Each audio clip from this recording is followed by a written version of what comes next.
আমরা মায়েদের জন্য পরিকল্পনা গ্রহণ করছি ফ্যামিলি কার্ড, আমরা কৃষক ভাইদের জন্য পরিকল্পনা গ্রহণ করছি কৃষক কার্ড, আমরা দেশের মানুষের স্বাস্থ্য সেবা পৌঁছে দিতে যাচ্ছি স্বাস্থ্যকর্মী তৈরি করার মাধ্যমে, আমরা দেশের তরুণ যুবকদের জন্য মেয়েদের জন্য আমরা কর্মসংস্থানের ব্যবস্থা করতে যাচ্ছি বিভিন্ন ট্রেনিং প্রোগ্রামের মাধ্যমে।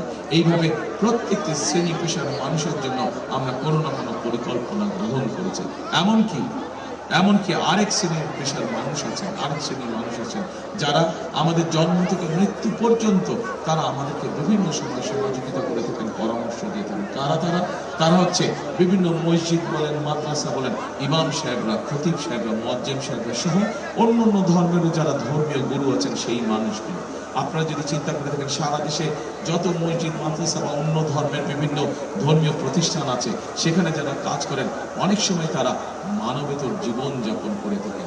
আমরা সিদ্ধান্ত করেছি ইনশাল্লাহ বিএনপি সরকার গঠন করলে এই মানুষগুলোকে আমরা সরকার থেকে একটি সম্মানের ব্যবস্থা করব যাতে তারা আত্মসম্মানের সঙ্গে বসবাস করতে পারে। এখন প্রিয় ভাই বোনেরা, এই এলাকার যদি আমাদের সমস্যার সমাধান করতে হয় প্রধান কয়েকটি সমস্যা আছে। আমরা সমগ্র দেশের জন্য আমরা একটি সিদ্ধান্ত গ্রহণ করেছি আমাদের দলের মধ্যে যে আমরা যত পরিকল্পনায় গ্রহণ করি না কেন সকল পরিকল্পনার সুফল যদি মানুষের কাছে পৌঁছে দিতে হয় একটি পদক্ষেপ আমাদেরকে কঠোরভাবে আমাদেরকে বাস্তবায়ন করতে হবে। কি সেই পদক্ষেপ? সেই পদক্ষেপটি হচ্ছে কঠোরভাবে আইন শৃঙ্খলা পরিস্থিতি নিয়ন্ত্রণ করা। কারণ আমরা এমন একটি দেশ গড়তে চাই যেই দেশে রাস্তাঘাটে দিনের যে কোনো সময় হোক, সন্ধ্যা সময় হোক, রাতে বেলা আমাদের মা বোনেরা যাতে নিরাপদে চলাচল করতে পারেন, নিরাপদে থাকতে পারেন।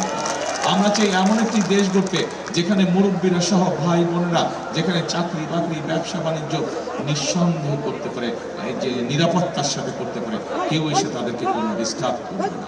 প্রিয় ভাই বোনেরা, আমরা এমন একটি দেশ গড়তে চাই আপনি আপনার পরিবার নিয়ে রাতে যাতে আপনি একদম নিশ্চিন্তে ঘুমাতে পারেন। কাজেই সেজন্যই আমরা মনে করি যে আমরা যত পরিকল্পনায় গ্রহণ করি সকল পরিকল্পনা বাস্তবায়ন করা তখনই সম্ভব যদি দেশের আইন শৃঙ্খলা পরিস্থিতি সঠিক থাকে, দেশের মানুষের প্রত্যাশা অনুযায়ী থাকে। সেই জন্যই সরকার গঠনের প্রথম দিন থেকে আমাদের দায়িত্ব হবে কিভাবে দেশের মানুষের নিরাপত্তা নিশ্চিত করা যায়। এখন প্রিয় ভাই বোনেরা, আজকে এই যে নির্বাচন হতে যাচ্ছে 12 তারিখে, এই নির্বাচনের ধানের শীষের প্রার্থী এই এলাকাতে হচ্ছে আব্দুল কাইয়ুম। আজকে তার হাতে আনুষ্ঠানিকভাবে আমি ধানের শীষ তুলে দিচ্ছি।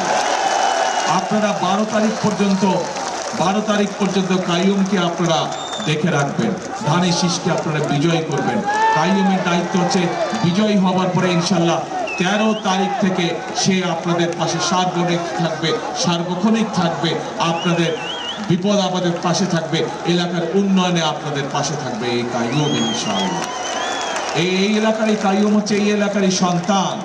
সে আগেও আপনাদের জন্য কাজ করেছে, এলাকার মানুষের জন্য কাজ করেছে আগেও কমিশনার হিসেবে, এখন আরো বড় পরিসরে আপনাদের জন্য ইনশাআল্লাহ কাজ করবে কাইয়ুম। আজকে কাইয়ুমকে আপনাদের কাছে আমি দিয়ে গেলাম। 12 তারিখ পর্যন্ত তাকে আপনারা দেখে রাখবেন। ইনশাআল্লাহ 12 তারিখে জয়যুক্ত হওয়ার পরে কাইয়ুমের দায়িত্ব হবে 13 তারিখ থেকে এলাকার মানুষেরকে দেখে রাখা, এলাকার পাশে থাকা, এলাকার